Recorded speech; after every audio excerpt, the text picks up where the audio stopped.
The story begins with Queen Kalini Kurtimes of Chiron asking Lady Sisha Arvina if she can decipher an ancient language. Sisha confirms her ability, and the queen hands her a text to translate. Sisha's heart pounded as she read aloud. An object's sustainability depends on its size and density, while the penna emerald lowers the wearer's body temperature. She then translated the passage into Coronian, impressing the queen, who remarked that even the royal linguist had failed to decipher it. Sisha, revealed to be the daughter of Marquis Sarvina, pondered the queen's surprise. The text was written in Gloria, the language of an empire that ruled the world 5,000 years ago. This empire was known for its immense magical power. Yet, for Sisha, deciphering it was effortless because this ancient language was, in fact, her native tongue, modern English. Realizing she was trapped in a twisted plot, she resolved to find a way to survive. The queen declared that from now on, Sisha Arvina would be in charge of deciphering Gloria's ancient texts and granted her an office within the palace. Sisha, a mixture of shock and nervousness, was bewildered by the decision. She found it ironic. In her past life, she'd desperately searched for a job, and now she suddenly had an official position. A flashback revealed her previous life in the modern world a month prior. Sisha had been an ordinary job seeker with a degree in English literature. One night, gazing at the bright stars, she jokingly wished someone would write her a resume that would land her a job. Glancing at her phone, she scoffed at her situation and decided to finish reading a novel instead. Suddenly, a bolt of lightning struck her. Onlookers, shocked, rushed to see if she was all right. As she lay there, she thought bitterly about how hard it was to make ends meet and wished for another chance. In the seemingly endless darkness, she saw something in the distance, marking the beginning of her new fate as Sisha. As Sisha floated in space, she noticed a suffering figure and wondered how she could help. Suddenly, another powerful flash, even stronger than the lightning before, struck her. She felt an intense heat engulf her body. Opening her eyes, she realized she was engulfed in flames. Panicked, she coughed and cried for help. Someone quickly threw a blanket over her, patting and rubbing to extinguish the flames. As the fire died down, she wondered if she had caught on fire, rather than being struck by lightning. Lifting her head, she stared in disbelief at a man's face, a face she recognized with incredulity. She realized the man looked like Ip, the second male lead from the web novel, The Emperor Doesn't Pick Flowers, which she had read twice. His face was even on the cover. This startling realization made her wonder if she had somehow entered the world of the novel. Ip sarcastically asked her, in an unfamiliar language, if she was trying to burn down the entire estate. Sisha nervously denied setting the fire. Strangely, although she had never heard the language before, she understood every word he said. As she adjusted to her surroundings, unfamiliar memories began flooding her mind, making her realize she wasn't just in the novel. She had become someone else entirely. As the foreign memories surged into Sisha's mind, she saw a man telling her that if he proved himself a wizard, she must, in turn, open her heart to him. Confused, she realized these weren't her memories. She had taken over someone else's body in the novel. Ip, now before her, leaned down with a smile, holding scissors. He assured her he wasn't threatening her, but he had to do what must be done. Terrified, Sisha closed her eyes, bracing for the worst. However, when she opened them, she realized Ip had simply cut her hair. He calmly explained that he had trimmed the burnt ends so she wouldn't get into trouble when she returned home. Sisha, lightheaded, struggled to comprehend what had just happened. Trembling, she stammered that Ip had just cut her hair. He casually placed the scissors in her hand, calling them a token of gratitude for her visit, and politely urged her to return home safely. He addressed her as Lady Sisha Arvina, and with a jolt, Sisha fully realized that she was Sisha Arvina now. She recalled a twisted romance novel she had read, The Emperor Doesn't Pick Flowers. The story followed Colleen, who ascended to the throne after leading the Chiron Empire to victory. Prince Sidian, seeking revenge for his fallen nation, disguised himself as Colleen's guard. But their relationship evolved into a dynamic of love and hate. Ip, a powerful mage, was deeply devoted to Colleen. Sisha then remembered her own role, or rather, the original Sisha Arvina's role. She was a mere supporting character, barely mentioned in the novel, the long-lost daughter of the Arvina family. Sisha was a mage in an empire that despised magic. Overconfident in her abilities, she made a daring proposal to the Empress. However, after being rejected by Ip, she fell into despair and ultimately ended her life in the mountains. Realizing she had been reborn into the body of this tragic side character, fear gripped Sisha. Back in the present, Sisha stepped back from the mirror, staring at her newly shorn hair. Her maid, Lena, rushed over in concern, asking if she was hurt, and reminding her that she had been bedridden for 10 days. A worried Lena insisted that Sisha shouldn't overexert herself. Sisha quickly reassured her, making the excuse that she had simply dropped the mirror. Inwardly, she reflected on what had transpired. After returning from Ip's estate, she had been ill for 10 days, plagued by the original Sisha's lingering memories. Finally, she had come to terms with her fate,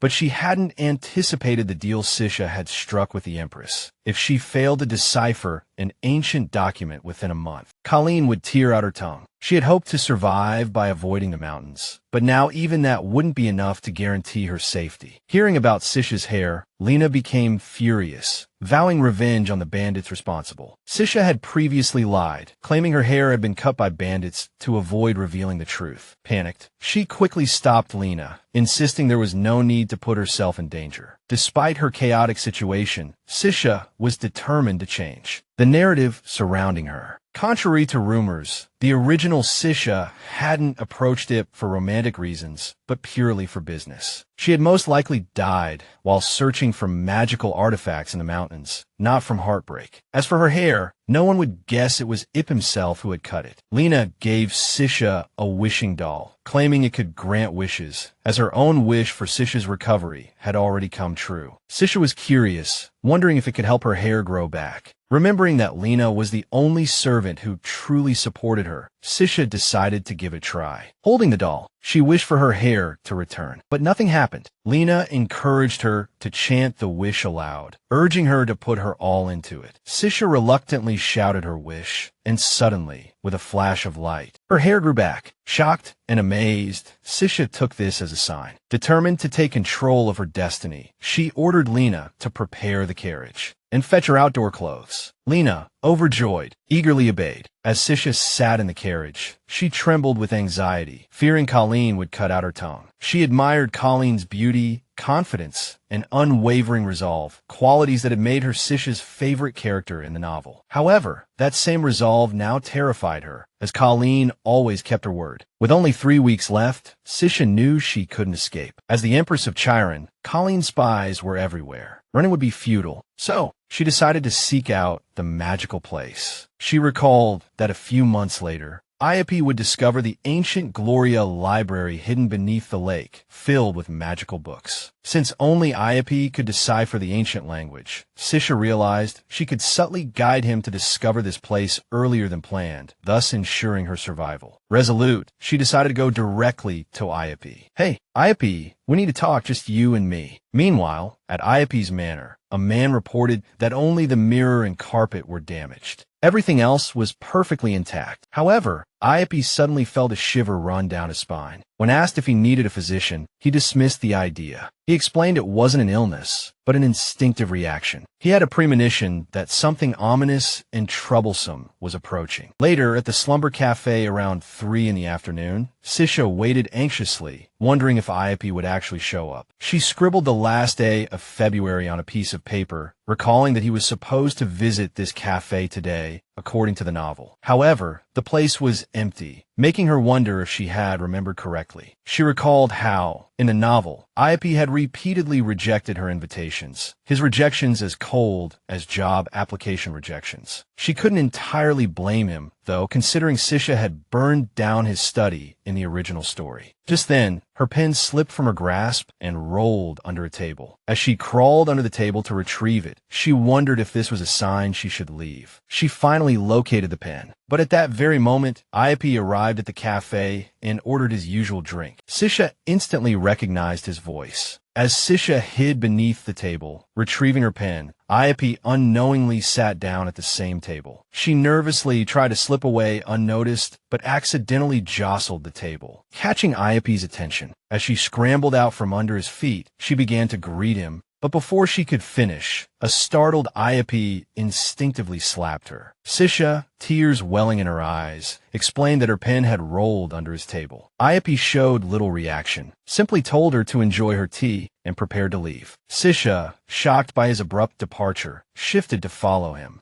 and dropped her pen again. An oblivious Ayapi accidentally kicked the pen, sending it skittering across the floor around the table. Sisha frantically tried to grab it, but kept missing. After a frustrating few moments, she finally managed to trap it beneath her foot. Exhausted, she forced a cheerful greeting. "It's been a while, my lord." Sisha felt dejected and decided that if Ayapi wanted to ignore her, she had no intention of forcing his company. However, she remembered that in the original story, Ayapi had discovered the ancient Gloria library while strolling by the lake, lost in memories of his mother. Since the story only briefly mentioned this, she realized she needed more information. Steeling her resolve, despite her reluctance, she decided to approach Ayapi. Feigning distress, she dramatically apologized for intruding into his study, even managing to squeeze out a few fake tears. To her surprise, Ayapi seemed moved, and she noticed he no longer looked angry. Seizing the opportunity, she steered the conversation to the matter at hand, warning him to sever all ties with Viscount Debris. Immediately, Ayapi remained unmoved, coldly replying that it was none of her concern. Sisha confidently told Ayapi that once he heard the details, he would change his mind. She revealed that Baron Dogged, a distant relative of Viscount Debris' wife, was planning to illegally poach and export the fur of the endangered woolvip, a species protected by the church. If caught, the scandal would not only rock the empire, but the entire continent. She explained that while the Debris family would publicly disavow Baron Dogged if the matter came to light, the two families were closely connected, having attended the same academy. Given the Debris family's reputation in overseas trade, it was highly likely that the Dog family was responsible for the poaching, while the Debris family handled smuggling the goods abroad. Ayapi questioned whether she had any proof. Sisha realized he didn't believe her. Sisha pointed out that in the original story, Ayapi himself had discovered this truth. She then awkwardly claimed that sharing this information was her way of apologizing for the mess she'd made in his study. She also hinted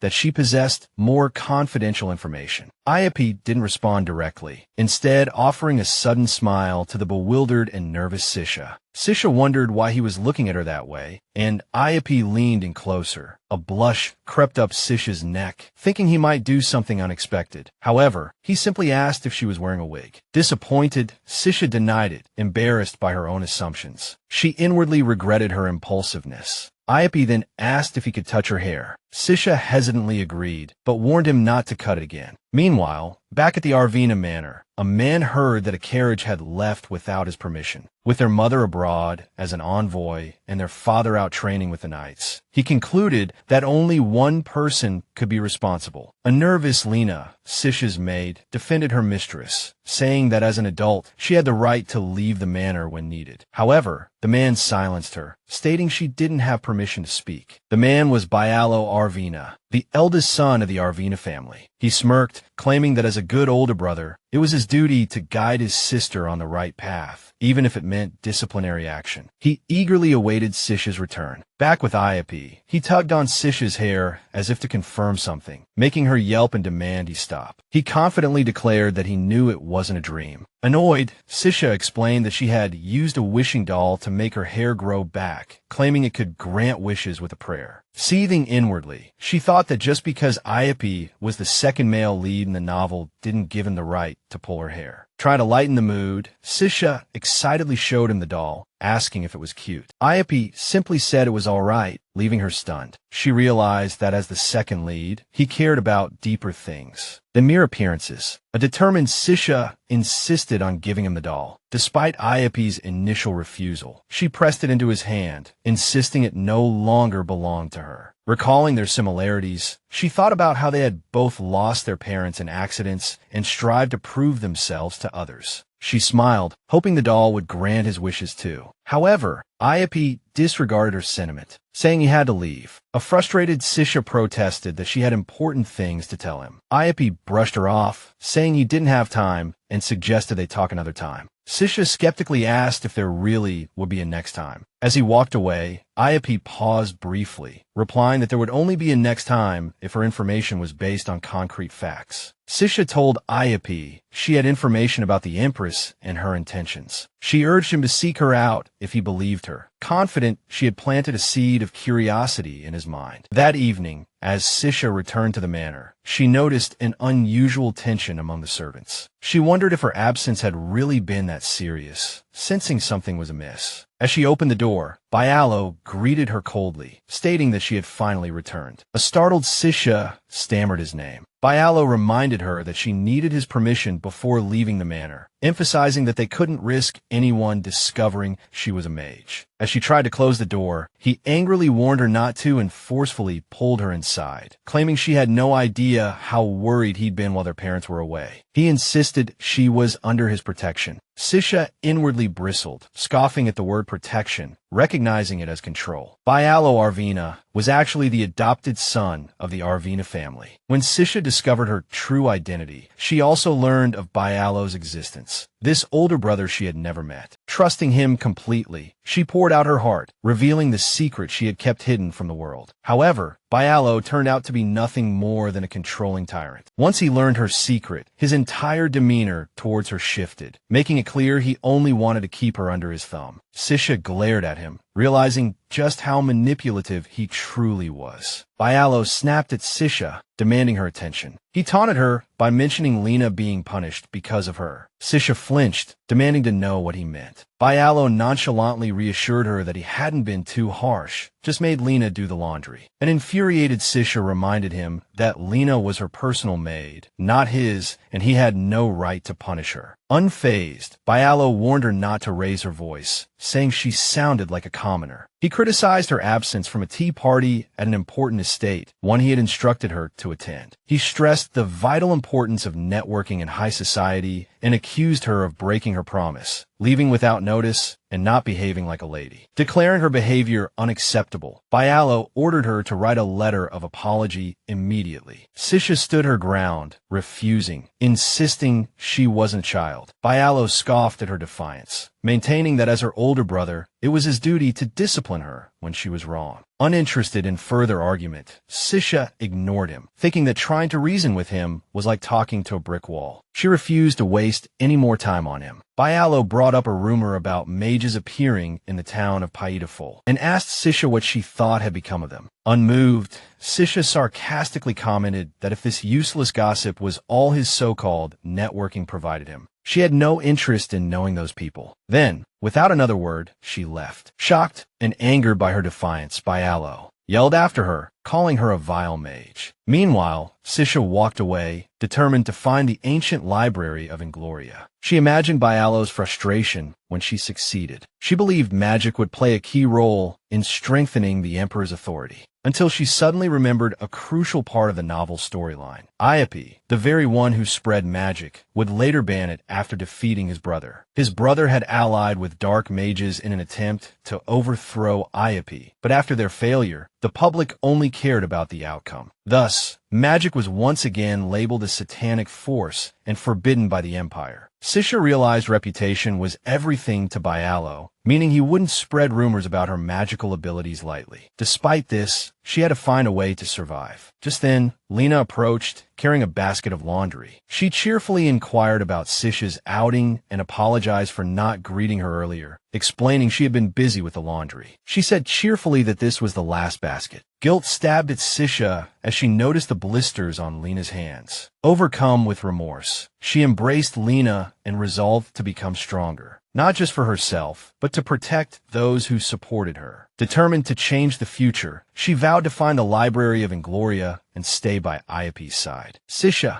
dreamed of a world where magic was no longer forbidden, promising to create a future where people could use magic freely. Lena comforted her, encouraging her to stay strong. reminding her that the future wasn't set in stone, but shaped by those who took action. Meanwhile, Iope sat in his study, gazing at the wishing doll Sisha had given him. His personal assistant, Rayon Jinwar, entered, commenting on Iope's early return and suggesting he enjoy the fine weather. Ignoring the remark, Iope ordered Rayon to gather information on the debris and dog families. Rayon, weary of his master's relentless work ethic, sighed inwardly. Noticing the doll, he expressed surprise at Iope's interest in it. Iope brushed off his curiosity, explaining it was a gift and that he hadn't realized wishing dolls were so popular. Rayon explained that the dolls were common in Kirin now, originating from another country. Iope mused that the doll was supposed to help Sisha's hair grow back, and questioned whether divine power could truly achieve such a feat. Rayon joked that if it could, the Pope wouldn't be bald. Iope chuckled, asking Rayon if he was blaspheming, prompting a hasty denial in an attempt to change the subject. Just as Rayon was about to leave, Iope suddenly inquired whether magic could achieve the same effect. Rayon stopped in his tracks, turning back, reminding Iope that, being a mage himself, he should already know that growing hair with magic was impossible. Iope pondered the nature of magic, recognizing its manifestation through elements like fire, water, and wind. However, he also acknowledged magic's instability, how it could become uncontrollable if wielded excessively, which was why people associated it with satanic powers. Rayon sensed something unusual, asking Iope if something was on his mind, pointing out that he rarely brought up magic on his own accord. He offered his assistance, but Iope cut him short, dismissing him. Rayon bowed and took his leave. Iope continued to dwell on the idea of using magic to grow hair. He deemed it impossible, yet couldn't shake the feeling brought on by Sisha's confident and earnest demeanor. What if there was a way to control it? He murmured, clutching the gift Sisha had given him, hoping the wishing doll would serve its purpose. He found her peculiar personality intriguing and considered paying her a visit. Meanwhile, Lena rushed excitedly towards Sisha, informing her that a letter had arrived from the K-Line family. Sisha was stunned. Last week, she had gone to great lengths, even jumping into 4 lakes to catch his attention, but had heard nothing back. Opening the letter, she discovered it was an invitation from Iope himself, inquiring if he could visit her the following day. Sisha was overjoyed, exclaiming excitedly to Lena that she had finally passed the first stage. Without hesitation, she began drafting a reply. Lena hesitated, nervously asking if Sisha was sure about writing such an enthusiastic response. But Sisha, brimming with confidence, reassured her and continued writing, inviting Iope to visit whenever he pleased, assuring him that she was free all day. She eagerly expressed her willingness to prepare refreshments according to his preferences. Noticing Lena's uncertainty, she asked if something was amiss. Lena voiced her concerns about Sisha's letter, pointing out that it made her appear overly eager for Iope's visit. She mentioned that the wording implied Sisha's willingness to cater to his every whim, making it clear who held the dominant position in their dynamic. Slightly irritated, Sisha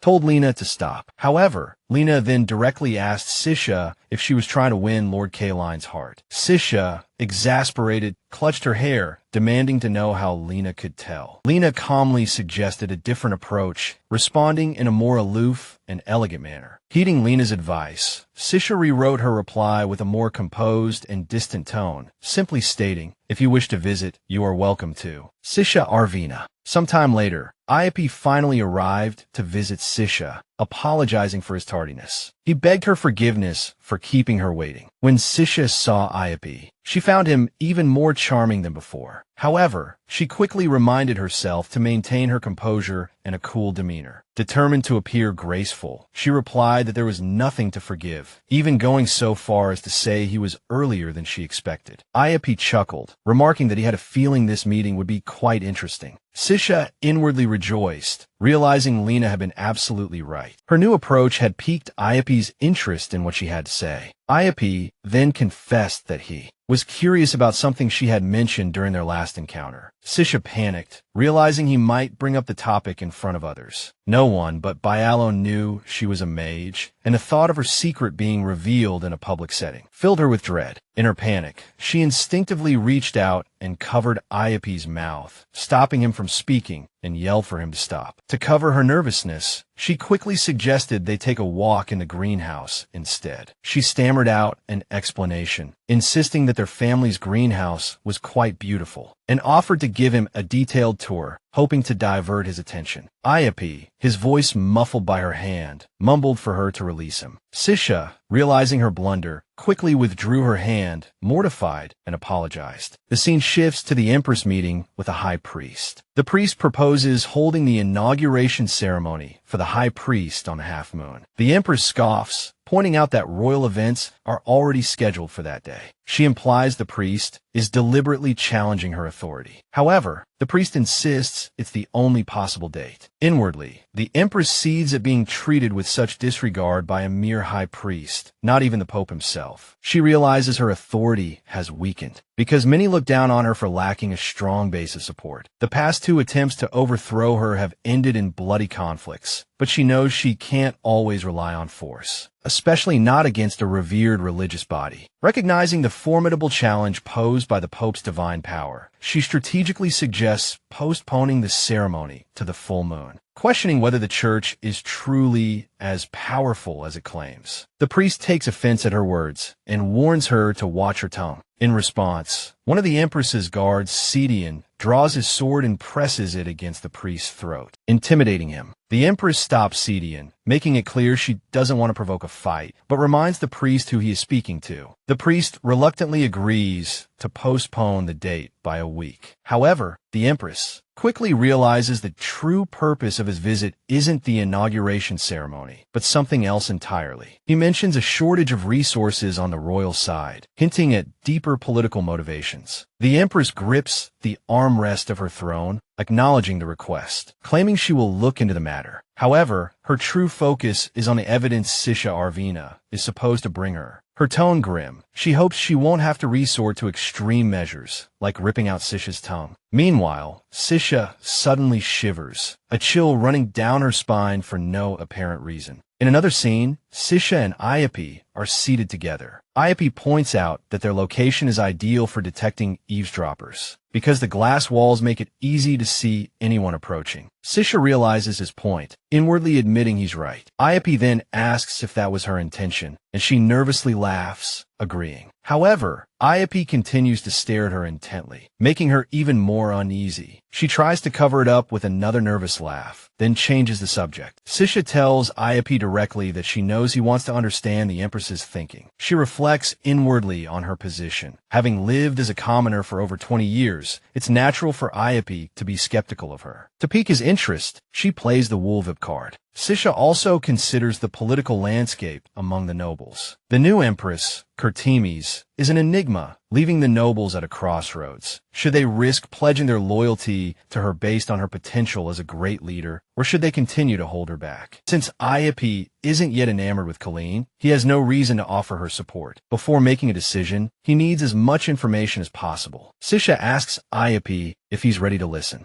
but he nonchalantly replies that he isn't ready yet. Sisha stares, aghast, as Ayapi plays with her hair, commenting that he can't tell if she's feeding him lies or truth. Sisha's heart races, wondering if the information about Woolvie wasn't enough. However, she quickly realizes this is likely a test to see if she'll waver. Ayapi then mentions the doll she gave him didn't grant his wish. Sisha clenches her fists, coldly suggesting that perhaps he should wish for something else. Ayapi stands up, stating firmly that he doesn't believe the unbelievable nonsense she's been spouting, but he might be inclined to if she gave him just one more reason. Sisha, anxious, mentally combed through the situation. Could it be that Ayapi hadn't believed a single word she'd said from the very beginning? And yet, despite all that, he had still come to see her today, which could only mean one thing. She drew a deep breath and finally admitted to using magic, and asked if he would now believe her. Ayapi immediately denied it, saying such a thing was impossible. Frustrated, Sisha slammed her hand on the table, declaring she would tell him the absolute truth. She emphasized that everything she was about to reveal pertained to magic. However, she demanded something in return. He had to swear an oath in the name of their god, Meal, a sacred oath that, if broken, would bring divine retribution. After a brief pause, Iapi agreed. He promised to do her this favor and swore the oath in the name of their god, Meal. Sisha confessed that the royal family had never stood a chance against the church. She explained that the royal family's past supporters had strong ties to the church, but the current empress did not. Iapi acknowledged that she indeed lacked loyal backers. To this, Sisha replied that this would ultimately work in her favor. With a surge of confidence, she declared that the empress would gain all the support she needed through magic. Iapi realized that if this were true, the Kylan family's reputation would suffer a devastating blow. Sisha's thoughts drifted to the deep connection between the Kylan family and the church. The family had always been blessed by the church, upholding this oath for generations. As one of the two most powerful ducal families in the empire, their influence stemmed largely from this close relationship. However, Sisha knew Iapi's sworn allegiance to the Kylans wasn't entirely out of affection.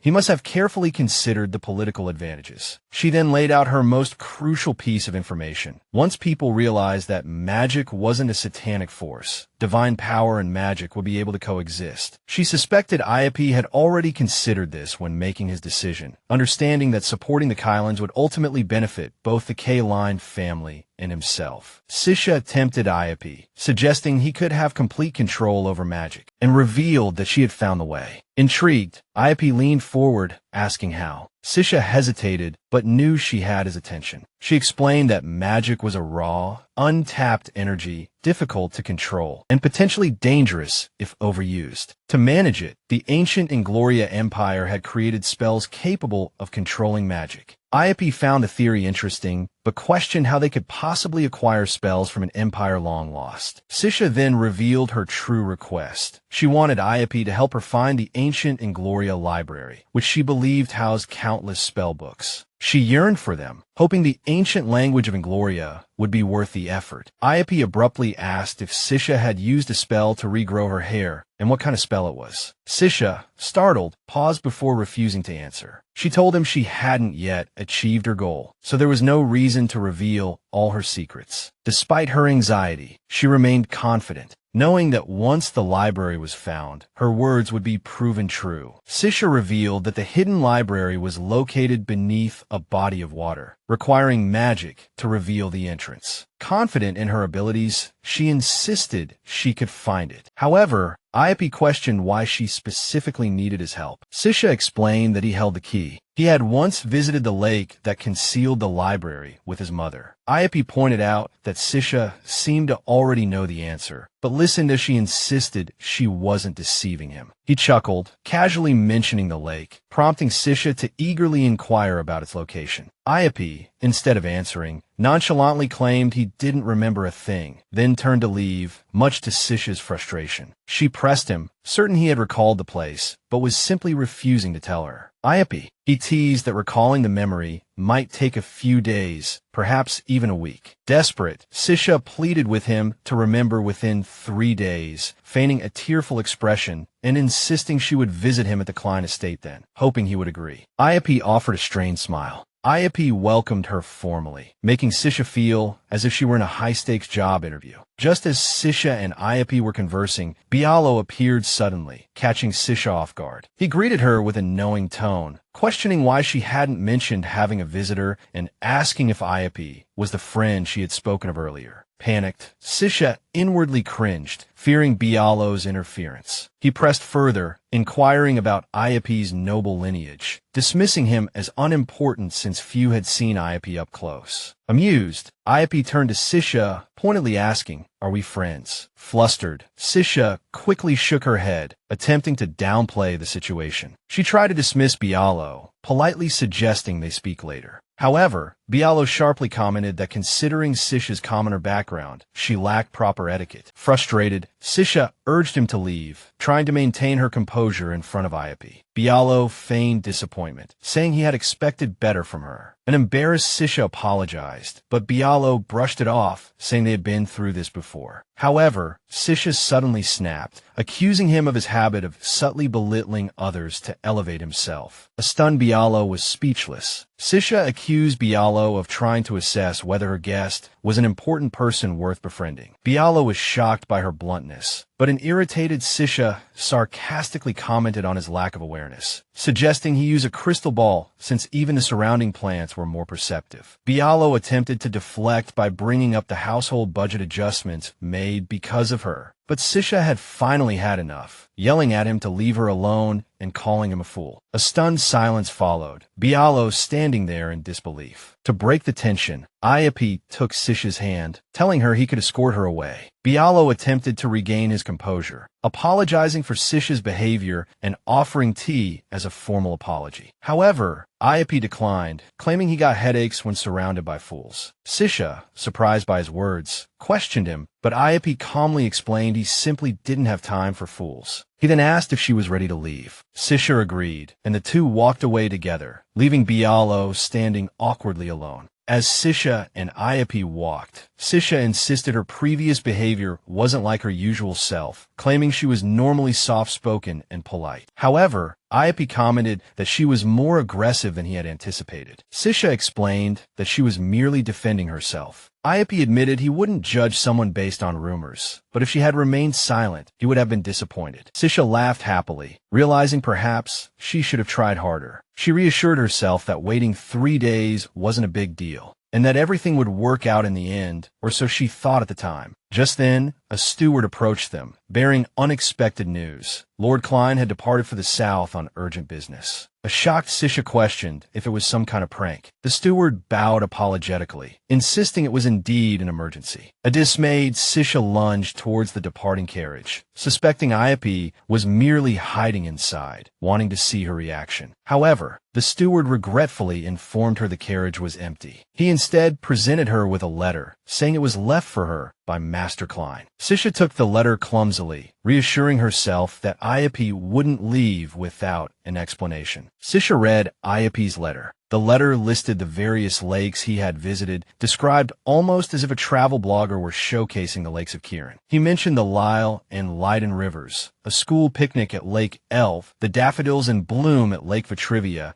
and the famed winter sunsets of Lake Compedial. Frustrated, Sisha crumpled the letter in her hand, feeling as though Ayapi was toying with her rather than providing helpful information. Trying to compose herself, she reasoned that the journey from Los Angeles to San Francisco only took 6 hours, so perhaps Ayapi rode a horse with the speed of a bullet train. She turned to the butler, demanding to know when Ayapi would return. The butler informed Sisha that it would take Ayapi 7 to 10 days to return. Sisha collapsed to the floor in shock, realizing her meeting with Corin was scheduled for exactly 10 days from now. The butler rushed to her side, concerned, but she gritted her teeth, insisting that whatever had pulled Ayapi away had better be important. Then it struck her. He must have gone to see his brother. Meanwhile, Ayapi and his companion rode on horseback. His companion asked if he felt sorry for standing up Lady Ivina, considering it must have been an important appointment. Ayapi dismissed the thought, stating that nothing was more important than family. In the novel, Ayapi had received a letter informing him of his brother Eros's injury. He hadn't hesitated to travel south to see him, despite their not particularly close relationship. His companion, who had no siblings, witnessed this and was intrigued by their brotherly bond. He mentioned they should arrive the day after tomorrow and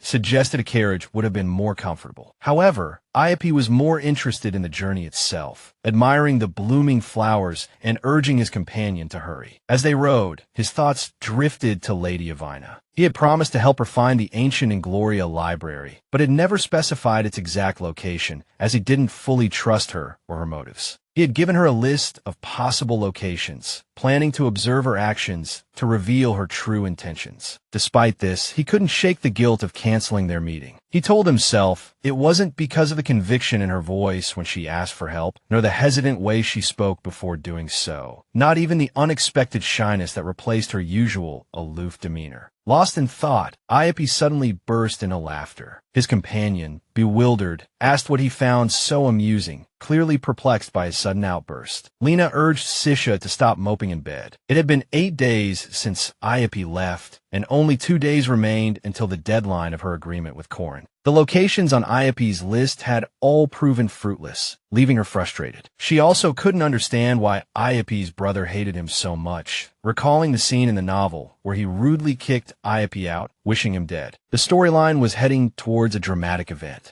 A hunting event hosted by Her Majesty the Queen and the two Grand Duchies, where Iape would play the role of chief huntsman. Meanwhile, Lena excitedly informed Sisha that Lord Klein would be attending the masquerade ball that evening. While Lena didn't consider Lord Klein a good match for Sisha, she knew Sisha wanted to see him. Overjoyed, Sisha hugged Lena tightly. This made Lena wonder if she was truly in love with Lord Klein. Lena assured her that she would make her look her absolute best for the ball. Determined to dazzle Lord Klein upon seeing her, Sisha expressed her gratitude, but deep down, she was determined to use this opportunity to catch Iape's eye. Dressed in a stunning gown and wearing a mask, Sisha arrived at the grand party. However, despite the throng of masked nobles, Iape was nowhere to be seen. Iape met with his father, who was smoking a cigar as usual. His father justified summoning him by saying a father had the right to care for his offspring, but also admitted the conversation was likely awkward for both of them. When asked about Eros, Iape replied that his brother was much more comfortable at the sanatorium than at home. His heart pounded, his vision blurred, and he noticed a fallen vase and scattered flowers. Rowan, father's name, acknowledged Iape's response and left. The door slammed shut, leaving Iape alone. A wave of unease washed over him, and he sank to the floor. His breath hitched in his chest. His gaze fell upon a mask lying nearby.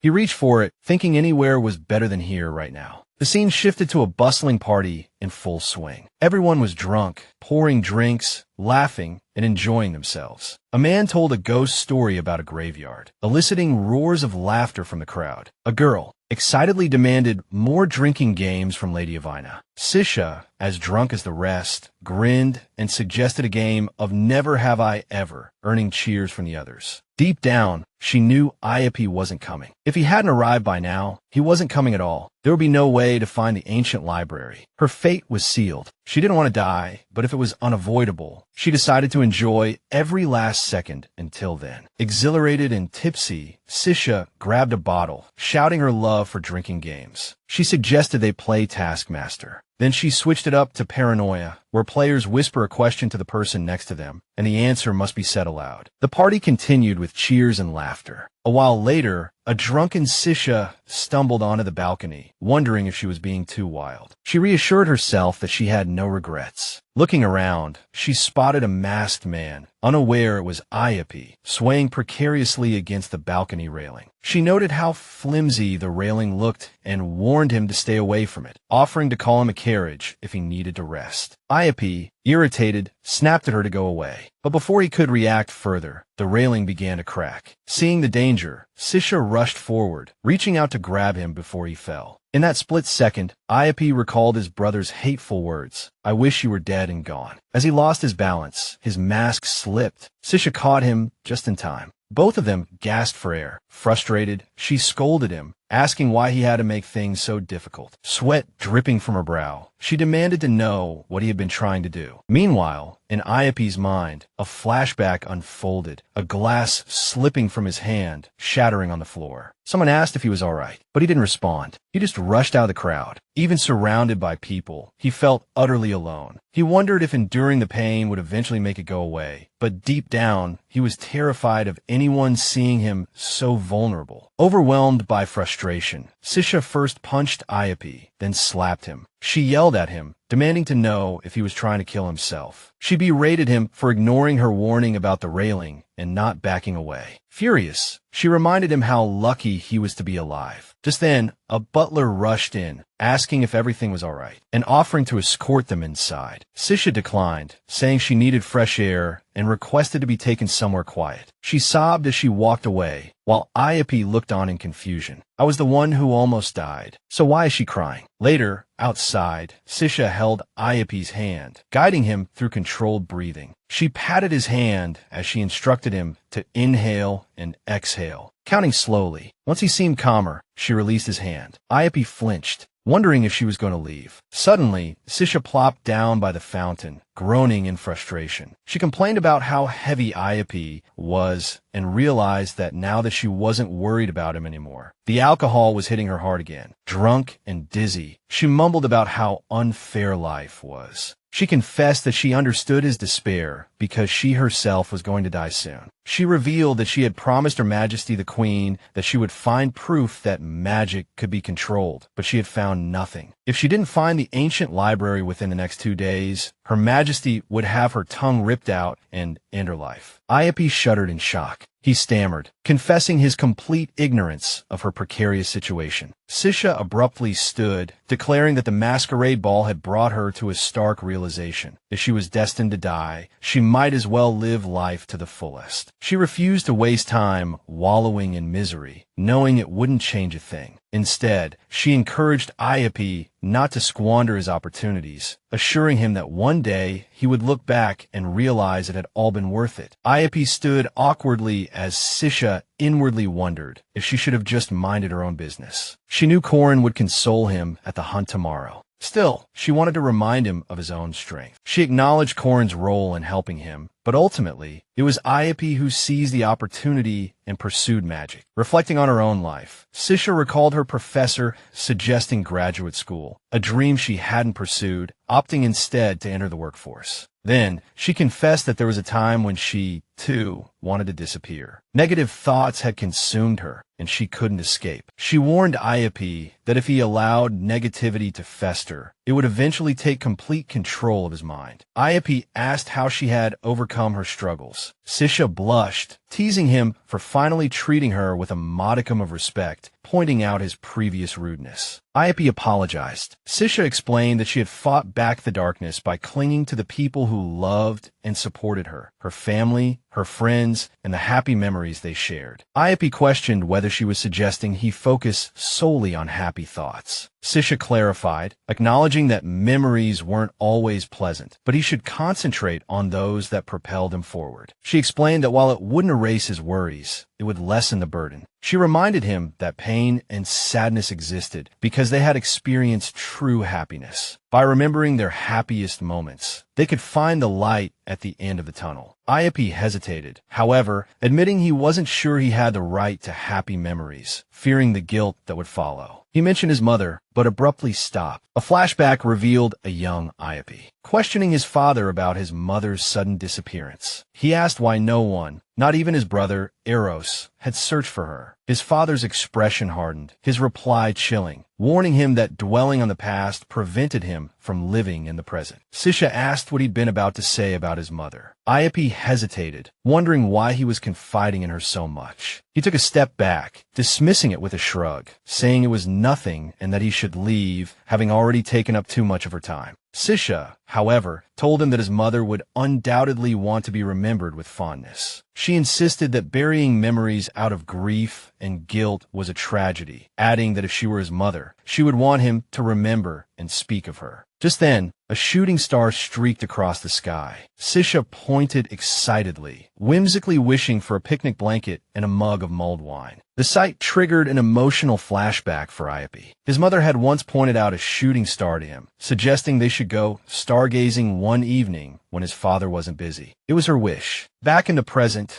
Sisha smiled, echoing the same sentiment. It's my wish. Deeply moved, Ayapi saw a flicker of his mother in Sisha. He suggested Sisha should visit Lake Vitrivia, as it held his fondest memories of his mother. He realized he wanted to see her smile, but now that he had shared all of this, he wondered if their paths would ever cross again. Overjoyed, Sisha hugged Ayapi, thanking him. Ayapi flushed, quickly pulling away, clearing his throat awkwardly. Sisha reassured him that the timing was perfect, hoping it wasn't too late. Inwardly, she realized she had hugged him without thinking, hoping she hadn't offended him. She then encouraged Ayapi to have more faith in himself, reminding him that despite his solitary nature, he had a lot of support. She recalled that even the readers favored him over the protagonist. Even she seemed confused. Ayapi asked if she had just mentioned love, and when she confirmed, he hesitantly questioned if that included him. Sisha readily admitted her staunch support for Lord Colin, quickly correcting herself to say she'd been on his side from the very beginning. As Ayapi took Sisha's hand, he realized he'd forgotten the most important thing about the masquerade ball. Just as he was about to say something about their next meeting, the scene shifted. The following morning, Lena abruptly woke Sisha. Startled, Sisha blinked in confusion, asking what had happened. Lena informed her that it was already morning. As Sisha slowly came to, she noticed she was holding Ayapi's mask, bewildered, wondering what exactly had transpired the previous night. Lena curiously inquired if she had seen Lord Colin. Still groggy, Sisha hesitated, admitting she didn't think so, blaming it on having had too much to drink. Lena then pointed out that the mask she'd brought back appeared to be Lord Colin's. At this, Sisha's memory of the previous night's events came flooding back, and she urgently requested the letter from Lord Colin. Though flustered, Lena quickly complied, handing over the letter. Reading it, Sisha realized Ayapi had mentioned a place where he liked the daffodils. It dawned on her that it must be the same place he'd visited with his mother as a child, meaning the ancient Library of Glory must be hidden beneath the lake. Resolute, Sisha arrived at Lake Vitrivia. She was immediately captivated by the lake's beauty. As she gazed around in awe, she suddenly felt a presence watching her. Hearing a rustling sound, she glanced around, but there was only silence. Dismissing it as her imagination, she returned her attention to the lake's surface, noticing the petals subtly swirling around a particular spot. That, she concluded, must be the entrance. Without hesitation, she rushed to the lake's edge, and just as she was about to jump in, Ayapi's voice suddenly called out her name. But before she could react, she had already plunged into the water. Submerged, she questioned if she had truly heard Ayapi's voice, but dismissed the thought. He was supposed to be at the hunting festival, and directly calling her name was completely out of character. She recalled that he had never used magic in front of Colin before fully mastering his powers, making the current situation even more perplexing. Just as Sisha dove into the lake, Ayapi suddenly followed suit. He swiftly swam towards her and grabbed her. Sisha was stunned, shocked to see him there. She demanded to know why he wasn't at the hunting festival and reminded him that he couldn't swim. She struggled against his grip, fearing they would both drown. But Ayapi held on tight and continued to move. Just as Sisha's panic escalated, Ayapi pulled them both above the surface. Before she could react, he used magic to lift the entire lake into the air, suspending the water mid-air. Sisha watched in astonishment as he controlled the water with his hand, then clenched his fist,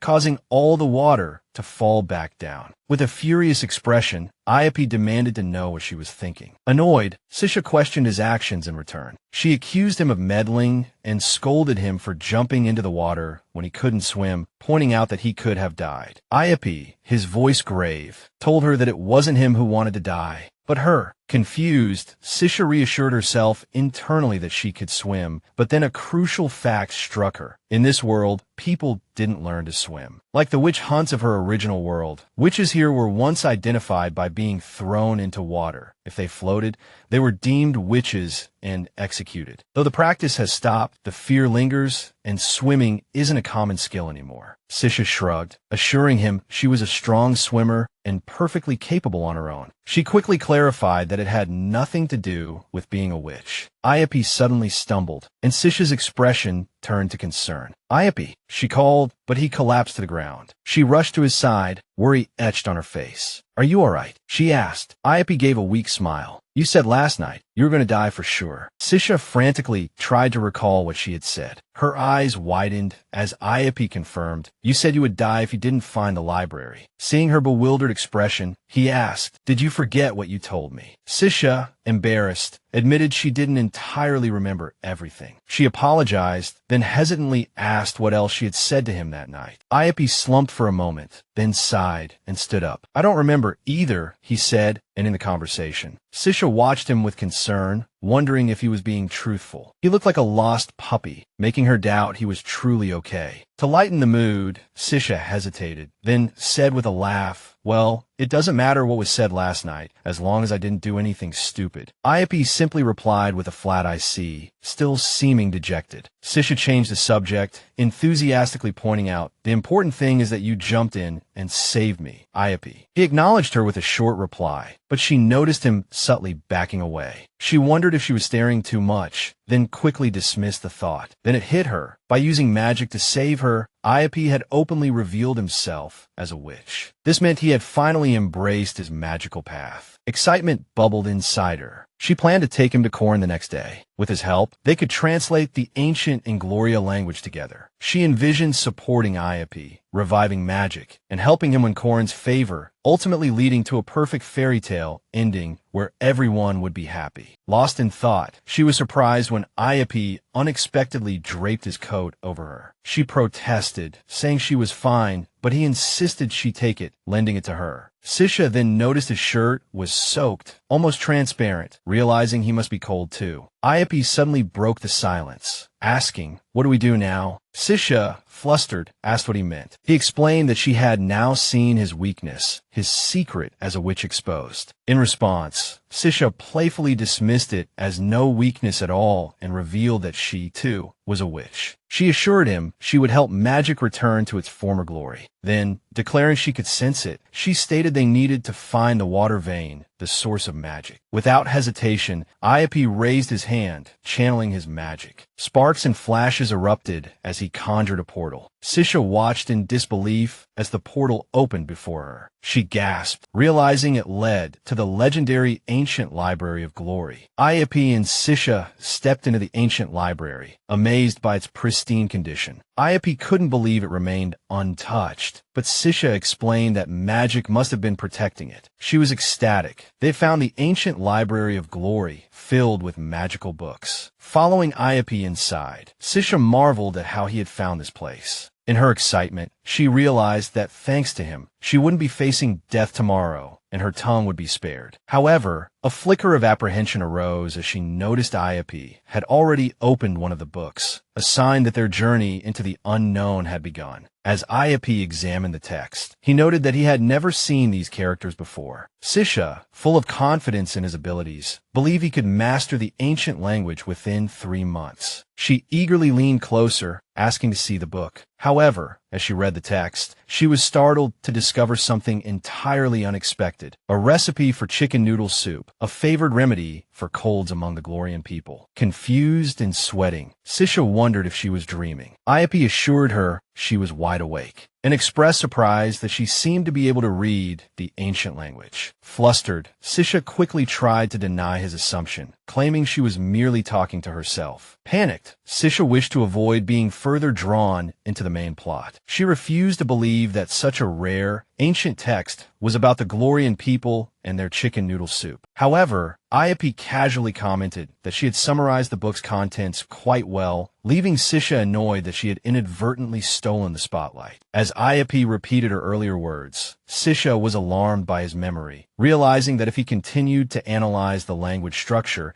he might soon uncover the truth about her background. She hesitantly nodded in agreement. Iope was impressed, pointing out that she had not only found the ancient library, but could also read the ancient language lost for 5,000 years. He curiously asked how she had learned it, but then abruptly fell silent. Sisha grew nervous, wondering if he was upset that she hadn't explained herself. Before she could speak, Iope leaned closer, his gaze filled with something more than curiosity. Sisha blushed, caught off guard, but just as she thought he might kiss her, he pulled back and checked her forehead. He explained that he was worried because she had been soaked earlier, but quickly became flustered himself, assuring her he hadn't meant to pressure her. Sisha noticed he fidgeted with his sleeves when flustered and wondered why he was so nervous around her. Iope slumped slightly, suggesting they could talk later if she wasn't ready. Sisha straightened abruptly, insisting on telling him immediately, determined to convince him to visit Lord Colin with her tomorrow. Clearing her throat, she explained that when she was younger, a mentor visited her village, claiming to be the last descendant of Ingloria. Iope asked, stunned, if the Inglorian bloodline truly continued to this day, and Sisha confirmed without hesitation. Internally, Sisha struggled, knowing she couldn't reveal that this world was actually a novel, and Glorian was her native tongue. So, Wiggling her toes, she fabricated a tale. She explained that a frail old man, fearing Ingloria would be lost forever, took her on as his apprentice, and she learned everything she could from him. Iope responded that he must have chosen her for a reason. Sisha agreed confidently, claiming she was a quick study and had a knack for languages. She consoled herself that it wasn't a lie. After all, she had been a literature major in her past life, even if she hadn't made it to graduate school. Surprisingly, Iope didn't argue, simply agreeing with her assessment. This caught Sisha off guard. He then asked if there were any others who knew Inglorian, and she replied that the language was passed down to only one disciple per generation. The remnants of the language were what she had learned from her mentor, and she hoped to pass that knowledge on to someone who truly valued it. Iope wondered if that person could be him and questioned what would happen if he tried to steal her glory. Sisha firmly stated that her only goal was to remove the taboo surrounding magic. If she could find someone willing to use magic for the good of the world, that would be enough. She sought no recognition or glory, only a future where magic was accepted. Iope fell silent again, making Sisha nervous. Inwardly, she urged him to realize the opportunity before him. As a scholar with a passion for research and knowledge, he had access to a long-lost language. He couldn't let it slip away. She wondered if she needed to nudge him further. Frustrated, Sisha stamped her foot, startling Iope. Resolute, she picked up a book,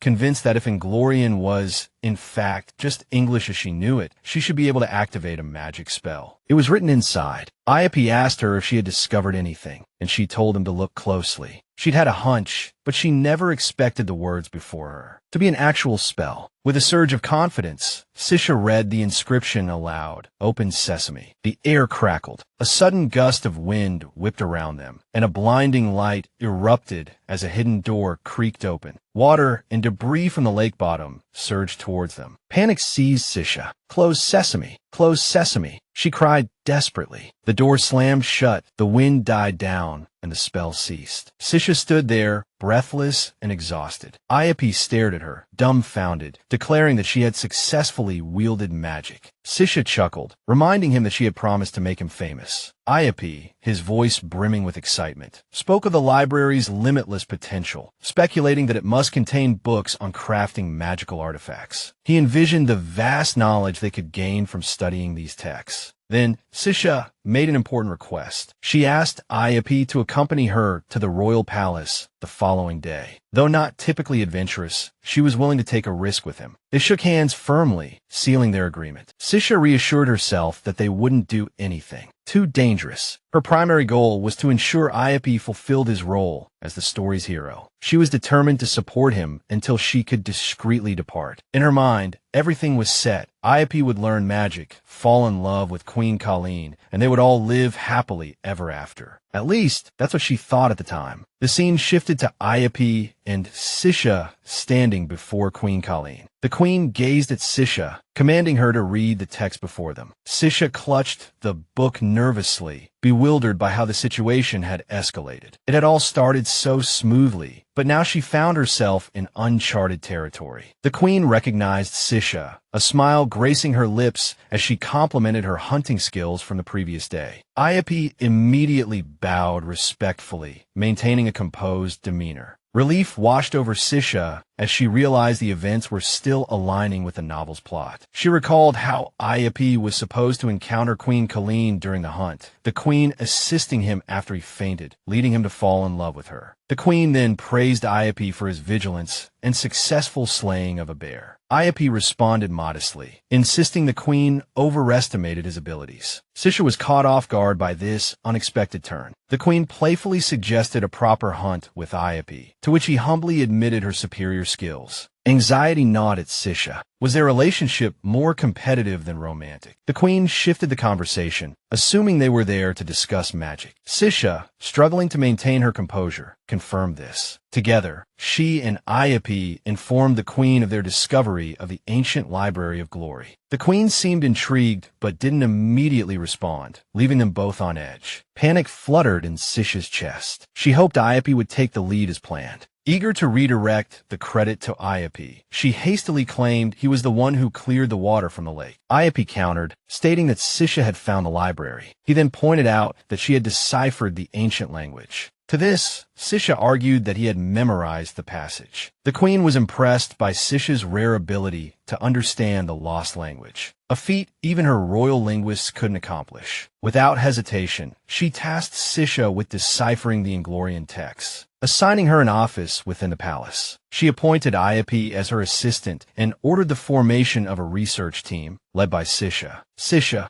reminded herself that she had to keep the story on track, preparing for the future. She resolved to gradually transfer her responsibilities to Iapi and ensure he accompanied her whenever she met with Colin. Since she was trapped in a romance novel, researching ancient Inglorian presented the perfect opportunity to bring Colin and Iapi closer. A blush warmed her cheeks at the thought, and she reassured herself that once they connected, everything else would fall into place. Sisha bowed to Queen Colleen, expressing her gratitude for the opportunity. The queen then proposed forming a team of 4 or 5 mages to assist in deciphering the ancient Inglorian texts. Sisha considered the idea, acknowledging that while it might be burdensome, familiarizing more people with the language could be beneficial in the long run. She was about to agree when Iapi interrupted, firmly stating that the ancient Inglorian tradition dictated it be passed down to only one person. Inwardly, Sisha felt a pang of frustration, thinking she wouldn't mind if the entire empire learned the language. The queen remarked on Iapi's traditionalist stance, expressing surprise at his reluctance to involve others. Iapi insisted on the importance of the project and the need for discretion. A flicker of displeasure crossed the queen's face as she asked if he was dissatisfied with her suggestion. Equally irritated, Iapi argued that they couldn't allow just anyone to participate. Sisha felt a knot of anxiety tighten in her stomach, silently urging them to stop arguing. The queen then turned to her, asking for her opinion. Caught off guard by the sudden attention, Sisha floundered, hesitantly agreeing to make an exception. Iapi sulked at her words, while the queen, pleased with the decision, inquired whether Sisha wanted to personally select the mages for the team or recommend candidates. Recalling the novel's plot, Sisha remembered Iapi having a magically adept acquaintance. With a shrug, Iapi suggested Rion Genwa, his personal assistant. However, Sisha suddenly remembered another mage, Bialo, who had been mysteriously confined for a week after using magic. A surge of confidence coursed through her after her successful spellcasting. She informed the queen that she might be able to find another mage. The queen approved the plan, but warned that if Sisha couldn't find more mages, she would appoint the remaining members herself. She also instructed that the research on the ancient language must remain confidential until a grand announcement. Sisha pondered the future of magic. She acknowledged that magic had been forbidden for a long time. She believed they needed to be thoroughly prepared before revealing their intentions to the world. When their efforts finally bore fruit, the queen would wield magic as her own power. The queen informed Sisha that she would be summoned again, and then Sisha and Iapi departed together. Sisha silently hoped that magic would no longer be seen as the devil's power in the future. Just then, a man rushed past them, and Sisha recognized him with a jolt, Sidian. She recalled that Sidian was the prince of a nation conquered by Kirin. Seeking revenge, he disguised himself as Colin's guard, but eventually fell in love with her. Although his heart was currently filled with hatred, Sisha knew they would eventually become lovers.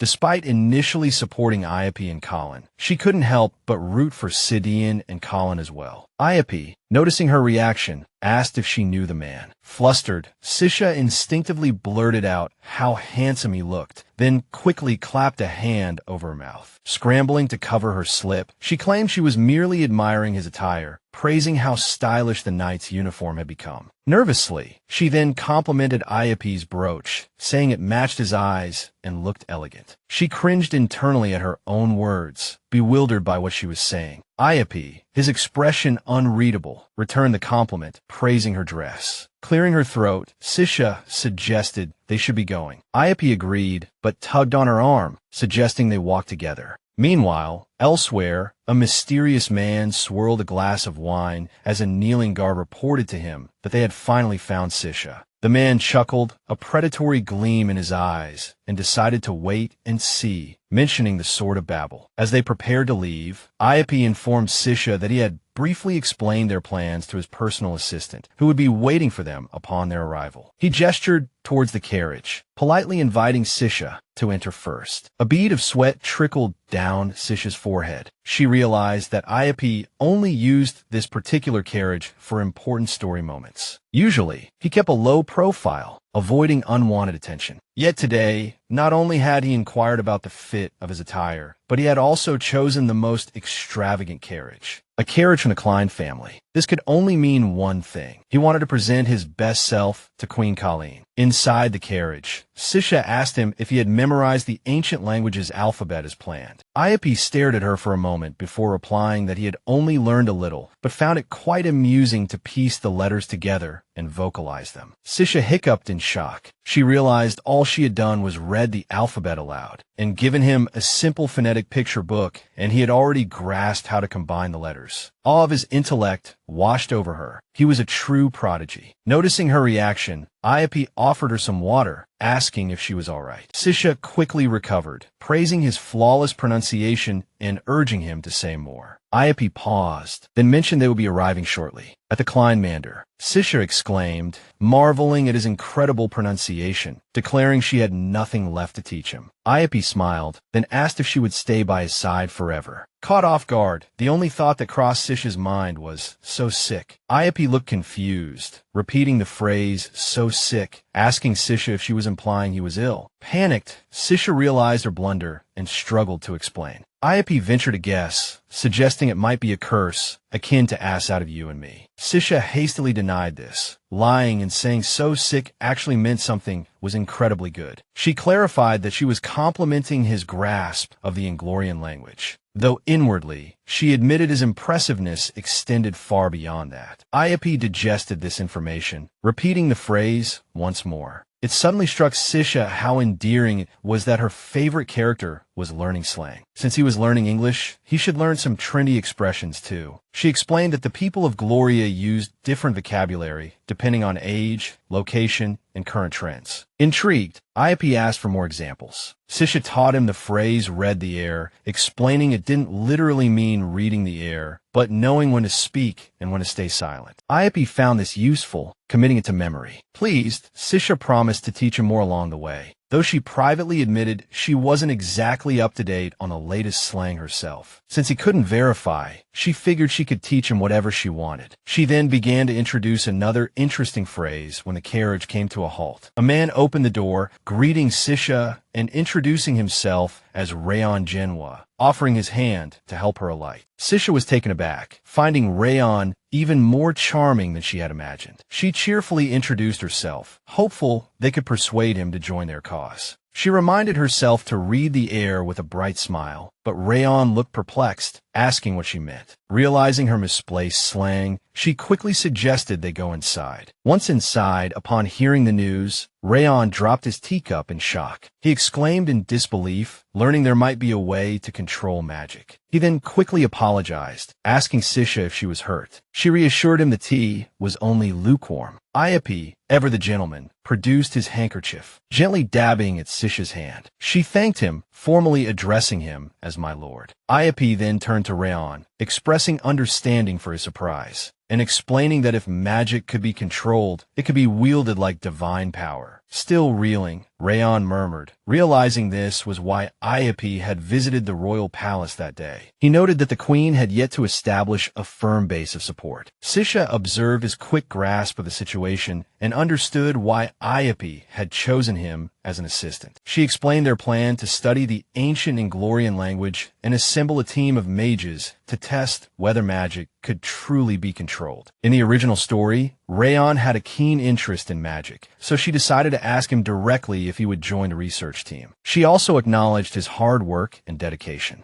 Rayon looked pleased at first, but then a confused expression crossed his face, prompting Iope to reassure him with a smile that he didn't have to join if he didn't want to. Rayon was startled, his reaction one of pure shock. He was unsettled, surprised by Iope's unusually kind demeanor. He had always dreamed of hearing such words from his master, but never imagined they would be spoken so gently. Confused by this sudden change, he wondered if Iope had gotten out of bed on the wrong side that day. He sighed, resigned to the fact that he held one of the most difficult jobs in the world. Noticing his distress, Sisha gently took Rayon's hand, comforting him and saying she understood how he felt. Rayon was taken aback, unsure of what she was trying to do. However, Sisha recalled the hardships Rayon endured throughout the novel. While Iope focused on pursuing Colleen, Rayon was the one handling all the important matters behind scenes. She leaned closer, whispering that she knew of his hard work, how he organized documents, managed the estate, and supported his master. Although Iope might not say it outright, deep down he valued him greatly and was grateful. Rayon was utterly shocked. No one should have known the extent of his work for the Klein family. He immediately suspected there might be a spy within the mansion. Sisha then suggested that if Rayon joined this special team, Iope would be even more grateful. Rayon was now nervous, wondering if this was some kind of veiled threat. Before he could ponder further, Iope took Sisha's hand, leaving her bewildered. When she asked him what he was doing, he simply told her to sit down. She protested that she hadn't finished persuading Rayon, but Iope insisted. Observing all of this, Rayon realized the reason behind Iope's unusual behavior. He had suspected something was amiss, as his master had been particularly meticulous in choosing his attire that day. Now it all made sense. Iope was going through all this trouble just to impress Lady Arvina. Suppressing a chuckle, Rayon concluded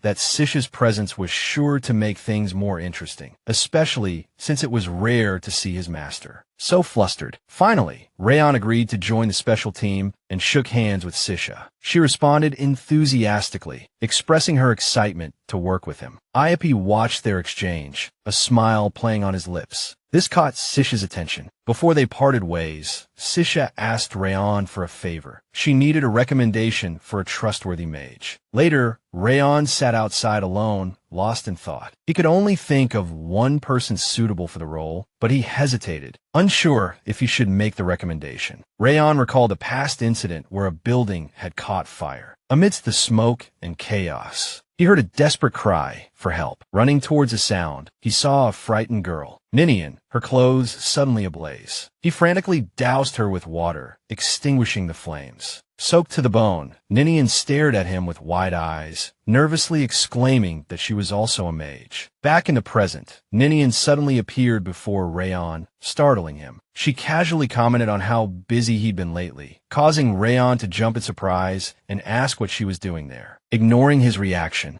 she grabbed his cheeks and pulled, teasing him about his tan. Rayon winced in pain, yelling her full name in protest. Afterward, Ninian excitedly told Rayon about some books she had gotten her hands on. She enthusiastically listed mythical creatures like the Yeti Heti, Desi from Lake Desi, and the vampire Basilisk Pyres. She even mentioned extraterrestrial beings that were supposedly shaped like green octopuses. She proudly emphasized how difficult it had been to acquire the book, sharing it with him only because they were friends. Rayon thanked her, but questioned why she was wandering around an empty park in broad daylight with a book that, while interesting, seemed completely irrelevant. Ninian, annoyed, retorted sharply that living as a commoner in this world was hard enough as it was. Despite her words, Rayon knew the truth. Ninian consistently ranked at the top of her classes at the academy and possessed an exceptional ability to keep secrets. Realizing she would be a perfect fit for the task force, he began to consider her for the role. Rayon recalled his student days when he and Ninian Kelly were members of the same club. After a fire incident, they discovered each other's abilities as mages, and their relationship deepened. In a flashback, Rayon asked Ninian if she would be willing to practice magic together, offering to help her master her powers so she could protect herself in dangerous situations. Though Ninian was initially hesitant, doubting her own aptitude, her nervousness quickly gave way to excitement. She eagerly took Rayon's hand, expressing her willingness to learn. She also teased him, saying he always had something special in mind. The scene then shifted to the manor, where Sisha had become agitated, demanding someone return her letter. Bialo scolded her for her improper behavior. Sisha raised her voice, insisting the letter was hers. Sisha realized, with growing frustration, that Iape's letter had arrived while she was napping, giving Bialo the opportunity to snatch it away before she could read it. She demanded its return, but Bialo reminded her that, as the holder of the Arvina family ring, he had the right to read all family documents, no matter how important or trivial. Sisha, both confused and irritated, asked if he truly possessed the ring, insisting he show it to her. Bialo evaded the question, instead accusing her of making baseless assumptions. Sisha, growing angrier, argued that he had taken the letter before she could see its contents and expressed her extreme displeasure at his invasion of her privacy. Bialo, his body visibly trembling, admitted he understood her feelings, but accused her of repeatedly receiving letters from the Duke of Klein. He warned her that the sender of these letters, including the previous visitor, was likely trying to exploit her naivete. Sisha realized that the bastard Bialo was referring to was, in fact, the letter's sender, proving just how clueless he was. Bialo leaned in suspiciously, accusing her of potentially leaking important family information to the Colin Duchy. Sisha recalled the empire's political landscape, where two dominant duchies existed. Colin, known for its conservative traditions, and Rhodus, a rising radical power, both constantly vying for influence. The Arvina family, by maintaining strict neutrality, had earned the respect of the royal family, the grand church, and the nobility, making them a key player in diplomatic affairs. She found Bialo's accusation absurd, as breaking the family's neutrality was the last thing she would ever do. She dismissed his concerns, sarcastically reassuring him that he had nothing to worry about, as she would never betray family secrets. However, Bialo, with a smug smirk, taunted her, pointing out that since she was still learning to read, she wouldn't even be able to decipher confidential documents. He further insulted her by saying her writing skills were so poor that she couldn't possibly send a legible letter to anyone. Sisha became both annoyed and frustrated, as Bialo continuously underestimated her literacy skills. She was certain she could read and write perfectly well in this body. Determined, she grasped the doorknob, demanding proof of Bialo possessing the ring, asking if it was in his room, and moving to act without waiting for permission. She barged in, much to Bialo's fury. He berated her for entering without permission, though admitting he'd expected as much, grumbling as she rummaged through his belongings. Sisha surveyed his room, surprised to find it less organized than she'd imagined. Finally, Bialo held up the ring, and Sisha's eyes snapped to it, the ring their mother used to wear. With that matter settled, she insisted on inspecting the letter to ensure the family's safety. Though certain Iape wouldn't mention magic, her heart hammered nervously. She prepared to feign innocence, if necessary. As Bialo read, his expression morphed from disbelief to shock, his whole body trembling. He turned to Sisha,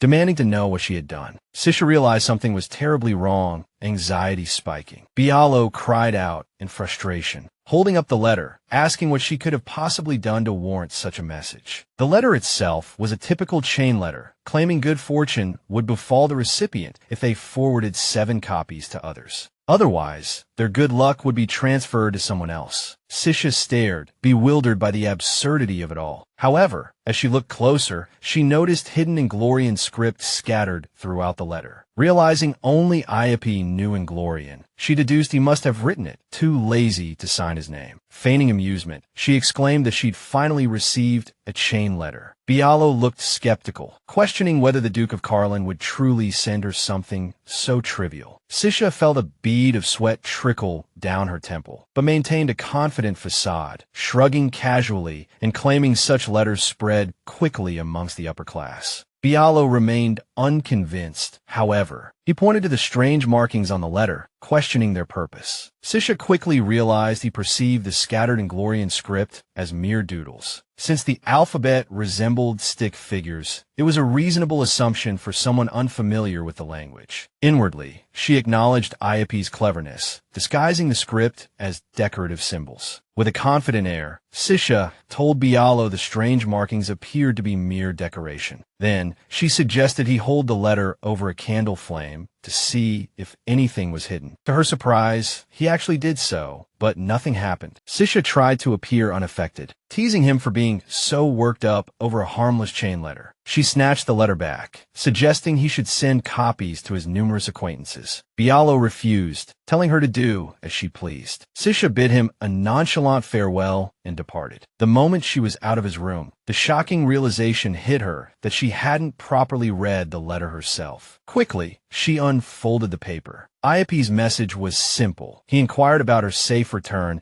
and when they should meet with the mage she had mentioned. He stated his availability on most days, noting the pleasant weather forecast for tomorrow. Sisha chuckled softly, deciding they would meet the following day. But before that, she had another task to complete. In another scene, Sisha handed a letter to Lena, instructing her to deliver it personally to the Carlin estate. The remaining 7 copies, she said, could be sent through the postal service to various noble families. Lena, curious, inquired if she was planning a tea party, but Sisha simply giggled, claiming she merely wanted to spread good luck. Ultimately, 15 letters were sent from the Arvina family that day. As their carriage rolled along, Sisha declared cheerfully that today must be her lucky day. Iape acknowledged her quick thinking, admitting he'd considered the hidden code the best approach. He commended her handling of the situation, revealing that Bialo had obtained the letter first but failed to notice the secret message within. Iape then inquired if she could continue working with the research team. Sisha assured him it wouldn't be a problem. She simply needed to lie low for a few days. However, a prickle of unease remained. That Bialo had gone so far as to check the family crest to verify the letter's contents bothered her. Meanwhile, her mother, dispatched as an envoy, and her father, who had been training with the knights, met on their return journey. And, under the guard of the knights, they were traveling home together. She wondered if Bialo's apprehension stemmed from their parents' imminent arrival. A yawn escaped Sisha's lips. Sleep was beginning to tug at her. Iape silently opened a box and offered her a blanket. She was surprised he was so well equipped in his carriage. She insisted she'd rather stay awake and keep him company. It wasn't boredom, she explained, just a touch of motion sickness. She admitted to being a little tired, but maintained she was fine. Despite her words, sleep quickly claimed her, a thin line of drool even escaping her lips. Watching her, Iape gently draped the blanket over her. After some time, Iape softly woke Sisha, telling her they had arrived. Still drowsy, she mumbled a response, then jolted awake, momentarily disoriented, wondering if they'd somehow time-skipped within the narrative. They stepped out of the carriage and walked together, Sisha apologizing for falling asleep in a stranger's carriage. Iape reminded her they were working together, so he wasn't a stranger. He then gestured towards the entrance of the village ahead. Inwardly, Sisha conceded his point. Their shared goal of finding a way to control magic did unite them. Still, she couldn't believe she'd fallen asleep in front of him. What if she drooled? She glanced at him sideways, reminding herself they were still different people, and she shouldn't let her guard down so easily. Iape reassured her, saying it was nice to know she felt comfortable enough around him to sleep. But Sisha quickly noticed the handkerchief clutched tightly in his hand, suspicion blooming in her chest. Had he used it to wipe drool from her mouth? Mortified, she awkwardly asked if she could buy the handkerchief from him. Iape refused, saying that wouldn't be possible. Sisha burned with shame, assuming he must be planning to throw it away. Had she drooled that much? Hesitantly, Sisha reached out and took Iape's hand, asking if she could just see the handkerchief. Iape, flustered, offered to give her a new one tomorrow, mentioning she was standing too close. Before she could respond, the handkerchief slipped from his grasp and fell to the ground. As Sisha picked it up, she realized it wasn't stained with drool, but held delicate petals. Iape nervously asked if she was checking for drool. Sisha hastily denied it, insisting he'd misheard. Then, recognizing the petals as belonging to a lily tree, she mentioned the one blooming in her family's garden and how she'd admired the blossoms before meeting him. Smiling, she surmised he must have admired them too on his way. Handing back the handkerchief, still cradling the petals, Sisha watched as Iape admitted he had indeed admired the flowers, and a single petal had fallen so beautifully he couldn't resist picking it up. As Iape had covered the sleeping Sisha with a blanket, he had glanced at her peaceful face. He recalled how, after discovering his abilities as a mage, he'd always observed people's reactions, trying to gauge whether their intentions were friendly, hostile, or filled with disgust, so he could determine how to approach them. When he first met Sisha, she had seemed impatient and wary. But since the masquerade ball, he'd stopped trying to predict her next move. Looking at her now, he thought he had absolutely no idea what she was thinking. When he noticed a petal resting on her shoulder, he carefully picked it up, finding it ironic that for the first time, he felt no need to analyze someone's motives. It was nice, he mused, a rare moment free from that burden. Back in the present, they reached their destination. Sisha looked around, commenting with disinterest on the pathetic state of the village. Iape suggested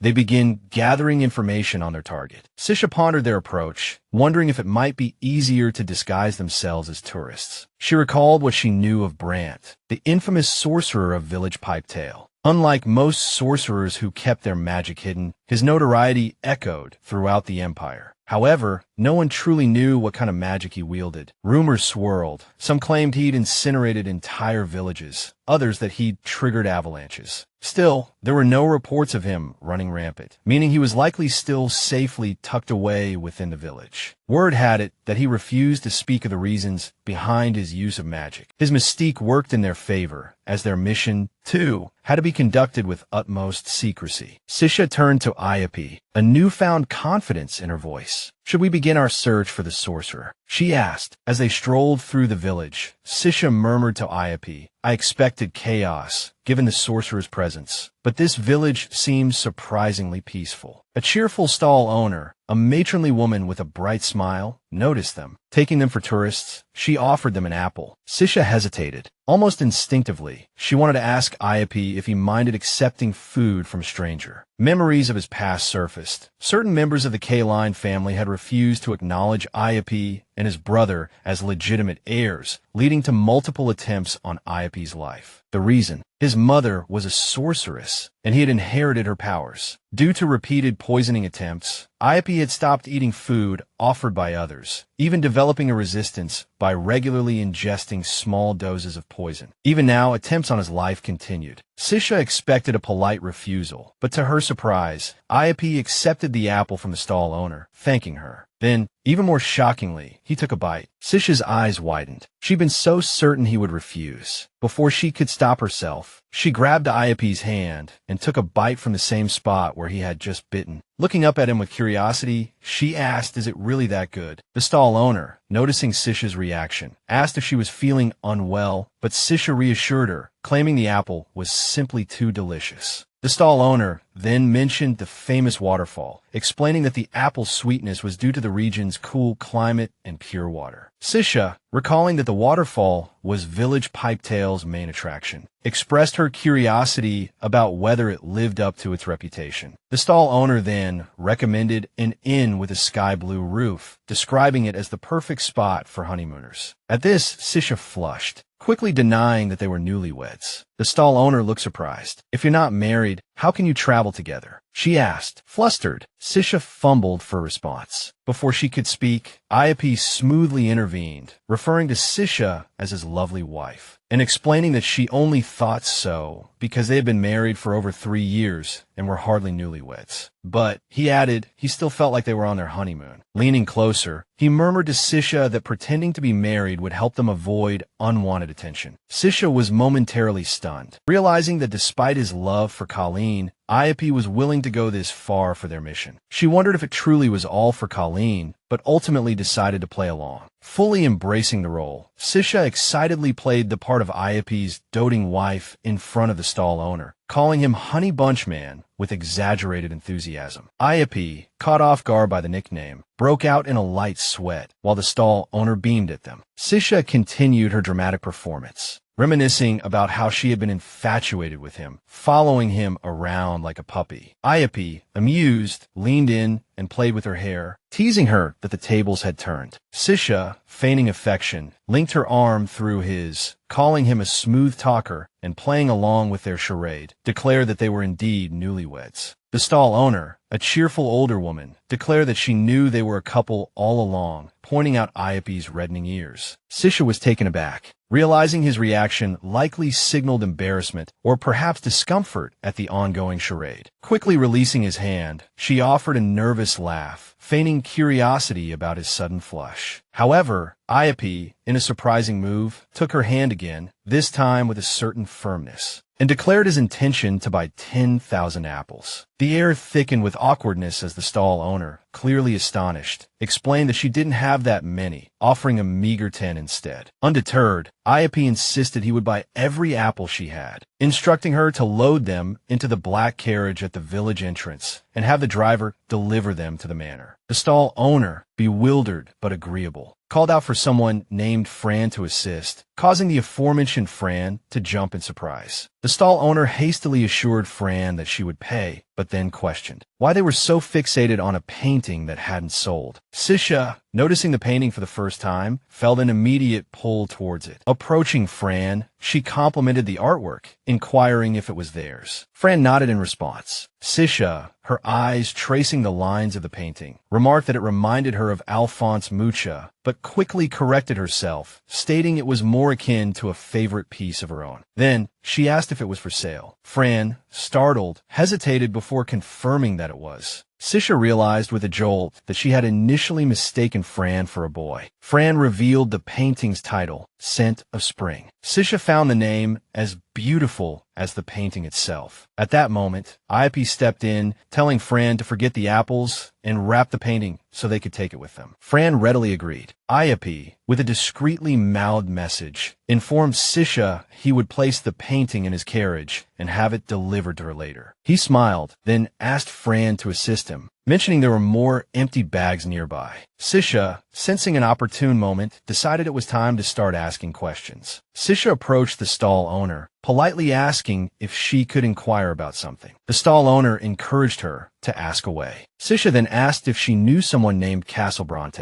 The question visibly startled the stall owner, who fell silent. Noticing the shift in atmosphere, Sisha felt a prickle of unease, realizing that the villagers were now eyeing her with suspicion. She wondered what had just happened. In Village Pipe Tale, Iope interjected, observing that the name seemed unfamiliar to those around them. The stall owner suddenly laughed, pretending she was simply struggling to recall anyone by that name. She quickly changed the subject, asking if they had visited the central fountain, mentioning a famous statue located there. Before she could finish, Fran hesitantly started to speak, catching Sisha's attention. However, the stall owner quickly called Fran over, insisting they get the painting into the carriage. Fran, though confused, obediently agreed. Sensing that Fran was about to reveal something important, Sisha swiftly took her hand, asking if she could see more of her paintings. The stall owner, attempting to control the situation, loudly encouraged Fran, saying she wouldn't get another opportunity like this. Iope, noticing the tension, smoothly offered to pay in advance if money was a concern, mentioning his wife was eager to see more of Fran's work. He urged her to hurry, as they still had sightseeing to do. Fran, caught between the two, nervously apologized to the stall owner and agreed to a quick showing of her artwork. Meanwhile, the stall owner, sweating nervously, watched the scene unfold. Sisha asked Fran if she only sold her paintings in the village, mentioning that her artwork would be perfect for opera posters. Fran, flushed with the compliment, demurred, saying she wouldn't dare dream of such a thing. Sisha, finding Fran's reaction endearing, hesitated for a moment, then brought up the previous, loaded moment. Just as Fran seemed about to elaborate, she recoiled, nervously explaining that she simply wanted to thank Sisha for purchasing the painting. Sisha, though uncertain, accepted the answer. She assured Fran she would treasure it. Afterward, Sisha remarked that she wasn't the only one who sensed the unease. Iope admitted that if everyone remained silent, finding the sorcerer would be difficult, leaving them with no choice but to try a different approach. Picking up on Iope's train of thought, Sisha asked if he was planning to ask Rayon for help. However, Iope seemed to miss the joke entirely. Sisha conceded that she had anticipated trouble finding the sorcerer today and planned to return the following day to continue the search. Iope questioned whether she truly thought so little of him. Embarrassed, realizing her misinterpretation, Sisha quickly backpedaled, claiming she was only joking. She then changed the subject, pointing out the stall owner had mentioned earlier. She suggested they stay there for the night to save time and resume their search the next day. Iope froze at the suggestion, realizing what she was implying. Sisha quickly clarified that they would, of course, get separate rooms. Iope, regaining his composure, readily agreed. Sisha realized she had not only implied Ayapi was lazy, suggesting he'd ask Rayon for help, but also made him sound like a lecherous creep who wanted to share a room with her. She felt a wave of dizziness, recalling that back in Gloria, they would have described this situation as things have gone south, meaning things hadn't gone according to plan. However, Ayapi reassured her that things hadn't necessarily gone south, and that he had simply misinterpreted her words. This, ironically, made Sisha feel even worse, which she admitted. Ayapi apologized. Their attention was then drawn to a conversation between two men nearby. One asked the other if he had been to the place by the waterfall, mentioning someone had caused significant destruction there. The second man confirmed, saying he had seen it himself, and the scene was quite spectacular. The first man warned him to keep his voice down, as they didn't want the tourists to hear. People had stopped coming to the village after that incident. As the two men walked away, Sisha and Ayapi exchanged a look. Without hesitation, they silently agreed their next destination had to be the waterfall. Upon reaching the waterfall, Sisha marveled at its immense size so close to the village. However, she didn't see any caves nearby. As she surveyed the area, she noticed tracks and pointed them out. Ayapi was surprised she had noticed such a small detail, saying they were hard to spot unless one looked closely. Sisha complimented him, telling him he had done a great job. They decided to follow the footprints. As they wandered, Sisha wondered if the tracks led to a secret passage used by the villagers. Ayapi speculated that an unofficial shrine might be hidden in this secluded spot, as shrines were typically only built on designated plots approved by priests. They eventually found a cave, completely hidden from view. Sisha agreed that no one would expect a cave to be there. Peering inside, she noticed that while the cave appeared solid from the outside, its inner walls had crumbled into fine sand on the ground. Suddenly, a surge of magical power enveloped them, accompanied by a flash of light. Sisha excitedly declared it was magic. Fearing for her safety, Ayapi rushed towards her and embraced her. He concluded the magic must belong to Brandt's castle, and asked if she was all right. Ayapi removed Sisha's glove, carefully examining her hand. Relieved to see she was unharmed, he let out a sigh. However, Sisha found his concern a bit excessive, feeling as though he was treating her like a child who had hurt themselves messing with a science experiment. She assured him it was the wall that had crumbled, not her hand, and insisted she was fine. Ayapi apologized, explaining that he'd reacted to the magic he'd sensed within the cave. Sisha considered this. Traces of magic usually dissipated quickly, but stronger magic lingered longer. In rare cases, it could even remain indefinitely. That was why she'd worn gloves before touching the wall. She wondered if Ayapi thought she'd been reckless. As Ayapi examined the area, he noticed the wall appeared to have been ripped apart. Sisha questioned why Cassiel would have destroyed the cave so violently. Ayapi speculated that Cassiel might have been impulsive, but Sisha disagreed. Perhaps, she mused, something worse had been at stake, something more dangerous than simply revealing his presence.